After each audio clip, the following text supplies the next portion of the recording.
Sejam muito bem-vindos ao Expresso Tricolor. Eu me chamo Mourão. E aí, galera, complicou, viu? Complicou a situação, mas parece que a briga do Fortaleza é contra sair realmente. O Fortaleza joga fora oportunidades incríveis, né?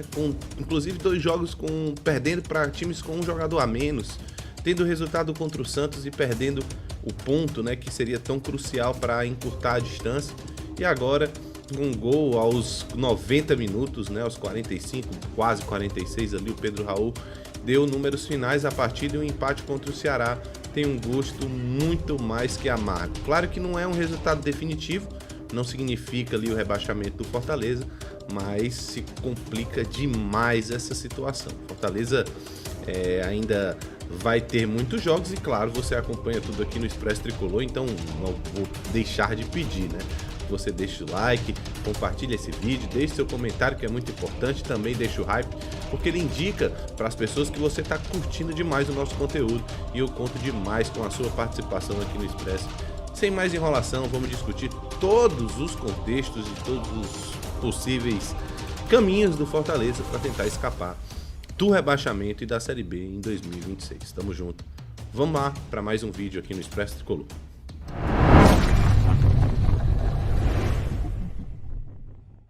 Pois bem, né, galera? O Fortaleza venceu quase que todo o jogo, a equipe do Ceará, mas nos minutos finais, no cruzamento do Matheus Bahia, o Fortaleza acabou levando um empate. O Palermo, ele ousou, tá? Foi numa formação bem diferente do que ele estava acostumado a usar, né? Foi com 4 atacantes, colocou o Moisés como ponta, colocou o Breno Lopes para armar o time, jogando ali por trás do centroavante, e com 4 atacantes o Fortaleza no primeiro tempo teve o controle pelo menos da posse de bola. Foi um time mais ofensivo que o Ceará, buscou o campo de ataque, não à toa marcou o primeiro gol com o Adam Bareiro de cabeça. O Fortaleza teve o controle do jogo no primeiro tempo, pouco sofreu contra a equipe alvinegra. O Ceará não conseguiu sair de trás, tinha muitos problemas na criação. O Ceará até em alguns momentos conseguia chegar tocando a bola, mas eram momentos muito escusos, assim, muito, como é que eu posso falar? Exceção mesmo à regra. O Ceará não conseguiu levar perigo de forma nenhuma ao Fortaleza, quase que no jogo inteiro, né? O Fortaleza foi muito superior no contexto em evitar as jogadas do Ceará, com exceção de uma ou outra jogada por cima que ali passou perto da trave, uma falta ali ao redor da área, enfim. Mas o problema é que na jogada onde se não podia falhar, houve uma falha de atenção, o Pikachu acabou demorando demais para sair e, enfim, acabou nessa jogada no toque de cabeça do Pedro Raul e deu números finais à partida. Como a gente vinha falando, o Fortaleza foi escalado, né, com Breno, Mancuso, Brits, Gaston Ávila. Foi também com Bruno Pacheco, Pierre, Lucas Sacha, Moisés, Bareiro, Breno Lopes e Herrera. Fortaleza, com essa escalação, foi um time que tentou, que se arriscou, que foi para cima, buscou alternativas que poderiam, naquele momento, ser superior e de fato foi no primeiro tempo. Criou pelo menos a chance do gol e foi um time que marcou o Ceará em cima, que dificultou a saída de bola do Ceará, que estava muito fragilizada com o Zanocelo, com o Sobral e com o Vina também, que, enfim, tem um passe ou outro ali que é diferenciado, mas ficou a dever no jogo, né? E aí o problema do Fortaleza no jogo contra o Ceará foi o banco de reservas. As mexidas que o Fortaleza poderiam fazer não surtiram efeito. A verdade é que ficaram sem entrar Elton Leite, Tinga, Kusevich, Lucas Gasal, Matheus Rossetto, Luca Prior e Daverson. Com exceção do Luca Prior, eu acho que pouco poderiam entregar ofensividade. As substituições que entraram, Iago Pikachu, Matheus Pereira, Lucero, Crispim, Pablo Roberto, nenhuma dessas substituições geraram um efeito de controle do jogo. O Fortaleza muitas vezes devolvia a bola para o Ceará e chamava o Ceará para o seu próprio campo. Que, por acaso, inclusive, quando a gente compara em termos de substituições, o Ceará, com a entrada de Lucas Mugni, com a entrada do Dieguinho, do Lourenço, do Ailon e do Fernandinho, ganhou volume. Não que o Ceará tivesse chegado com aquela chance muito perigosa, mas o problema é que clássico, aquela máxima, né, que se decide no detalhe, foi mais uma vez verídica. O clássico se decidiu de fato num detalhe, numa perna ali do Pikachu que demorou demais para sair, deu condições ao Pedro Raul para que ele conseguisse cabecear a bola com muito espaço, os jogadores do Fortaleza mal posicionados.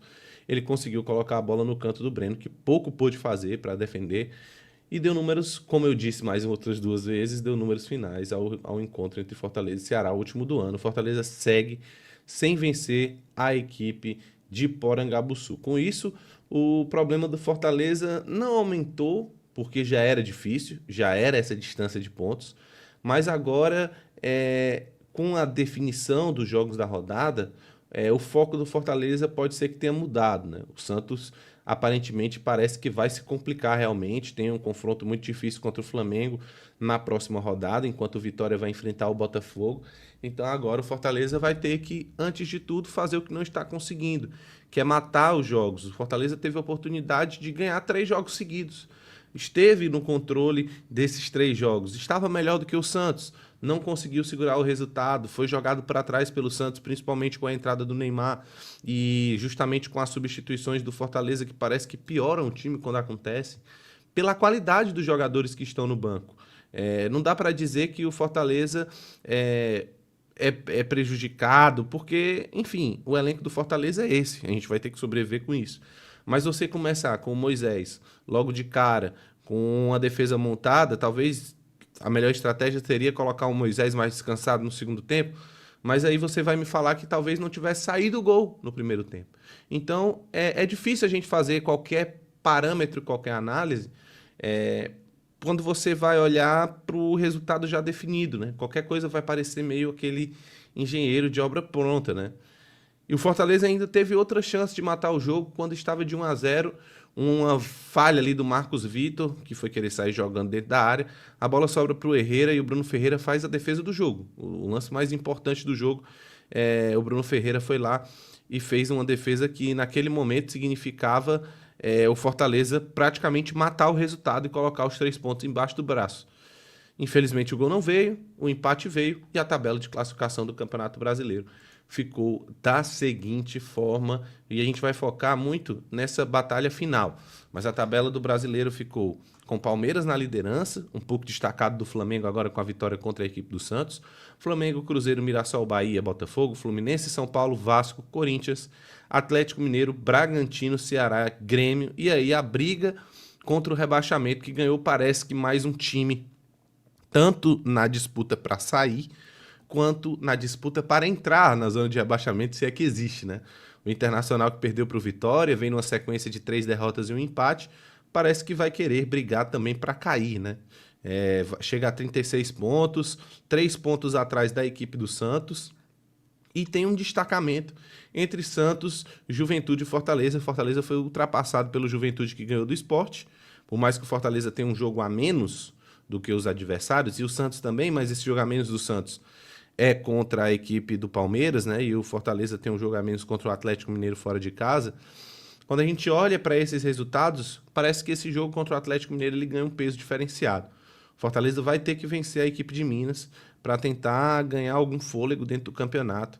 Uma vitória contra a equipe de Minas, por exemplo, e uma derrota da equipe do Santos nesse jogo a menos, coloca o Fortaleza com 31 a uma rodada de sair da zona de rebaixamento pelos critérios de desempate, porque o Fortaleza chegaria a 8 vitórias também, tem um saldo de gols levemente melhor do que o do Vitória nesse momento, né?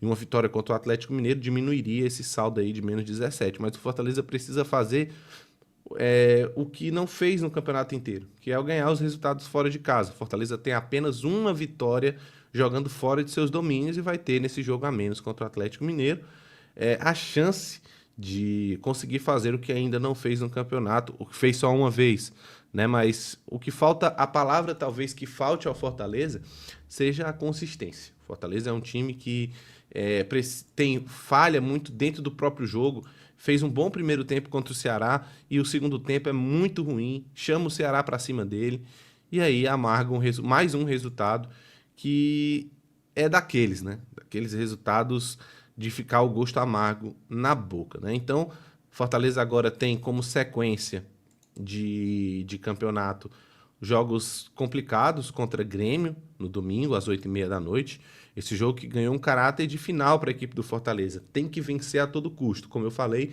na próxima rodada, o Santos pega o Flamengo no Rio de Janeiro e a equipe do Vitória pega o Botafogo na sua casa, né, no Barradão. Então, o Vitória vai ter uma oportunidade aí de ouro para quem sabe disparar nessa disputa contra a zona. E aí, o Fortaleza tem que aproveitar esse outro jogo dentro do Castelão para tentar superar a equipe do Grêmio e não deixar essa distância aumentar demais. Pode ser até que chegue bem perto da equipe do Santos. Pelo menos deu para tirar um pontinho do Santos, se é que dá para comemorar alguma coisa com esse empate. A equipe do Internacional, você está vendo na tela junto comigo, pega o Bahia. Esse jogo também é bastante complicado para a equipe do Bahia, já é amanhã, né? Como vocês podem ver. Na verdade, já é amanhã, no sábado, perdão. Então já joga contra a equipe do Bahia. O Bahia fora de casa é um time bem mais fraco do que dentro do Barradão, ó. Perdão, é o torcedor do Bahia, né? Na Fonte Nova. Enfim, é um confronto onde o Internacional deve vencer, né? E deve abrir um pouco de vantagem da zona de rebaixamento. Vitória e Botafogo no domingo é incerto. Fortaleza e Grêmio, eu vou também entrar no incerto, porque o Fortaleza hoje não dá muita certeza de alguma coisa. Flamengo e Santos, o Flamengo é bem favorito contra a equipe do Santos, que deve se complicar na tabela do Campeonato Brasileiro. O pessoal do Globo Esporte trouxe um pouco da avaliação do Palermo da partida. Eu quero um pouco da opinião de vocês, né? O Palermo falou que o empate do Fortaleza, que avaliou o empate do Clássico Rei e avaliou como positivo pela tomada da iniciativa. Conseguimos o gol no primeiro tempo, tomamos a iniciativa no primeiro tempo.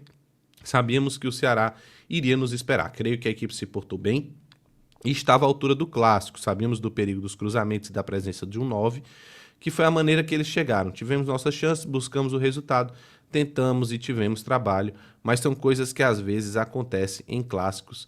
Tem que estar ligado o tempo inteiro e aí, mais uma vez, o clássico se decidiu no detalhe. As notas do pessoal para a atuação do Fortaleza, eu quero ver se vocês concordam com todas.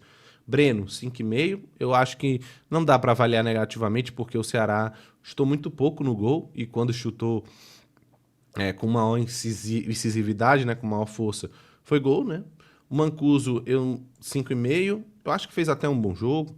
Brits e Gaston Ávila, acho que o Gaston Ávila merecia um 6 aqui, acho que teve cortes importantes, mas ambos falharam na hora do gol, né? Bruno Pacheco, 5,5, Lucas Sacha, 5,5, Pierre, 6. Eu acho que o Pierre foi talvez um dos principais jogadores do Fortaleza. Gostei dele demais junto do Barreiro. O Barreiro se movimentou muito, deu opção. Assim, o Fortaleza poderia, pela performance deles dois, ter tido melhor sorte. Breno Lopes e Herrera. Breno Lopes, eu acho que ele foi bastante participativo, mas acho que ele ficou meio sem função, não conseguiu exercer bem esse papel de criação. Moisés muito abaixo, jogou muito mal. E aí a gente vai para os que entraram do segundo tempo. Crispim, Pikachu, Matheus Pereira, Lucero e Pablo Roberto, todos com nota 5, mas eu quero deixar aqui o destaque negativo ao Pikachu pela infelicidade, né, de fazer ali a famosa linha burra e dar ali vantagem para o Pedro Raul empatar o jogo. Enfim, situação não é fácil, viu? Situação não é fácil. Não facilitou com o empate. O empate ele não é decisivo, ele não decreta o rebaixamento do Fortaleza, mas é preciso que o Fortaleza apague, elimine esse resultado, foque totalmente no Grêmio, que aí é outra tentativa de tentar buscar um oxigênio não sei da onde. Vencer o Grêmio é extremamente importante para ainda se manter na briga. De repente o Botafogo consegue fazer uma graça contra o Vitória, o Internacional vence, enfim, perde o seu confronto para o Bahia. O próprio Juventude também, que pega o Vasco, né? Perde de repente, e aí o Fortaleza ganha e, enfim, embaralha tudo. Fortaleza vai a 31, fica a 3 pontos de sair, a 2 pontos do Santos. Enfim, tá em aberto, não foi um resultado definitivo para o rebaixamento, mas o problema não é o resultado. O problema é como esses resultados vêm. Fortaleza tem um resultado nas mãos contra o Santos, cede o empate. O resultado nas mãos contra o Ceará, cede o empate também. O problema é o que isso gera em toda aquela recuperação anímica que teve contra o Flamengo. Agora o Fortaleza vai ter um baque muito grande para se recuperar de um resultado que era quase certo, uns 3 pontos que já dava para se contar na tabela, e agora vai ter que se contentar com 2 pontos. São 2 jogos fora de casa, é verdade. O Ceará era mandante do campo nesse segundo jogo e o Santos era um jogo fora.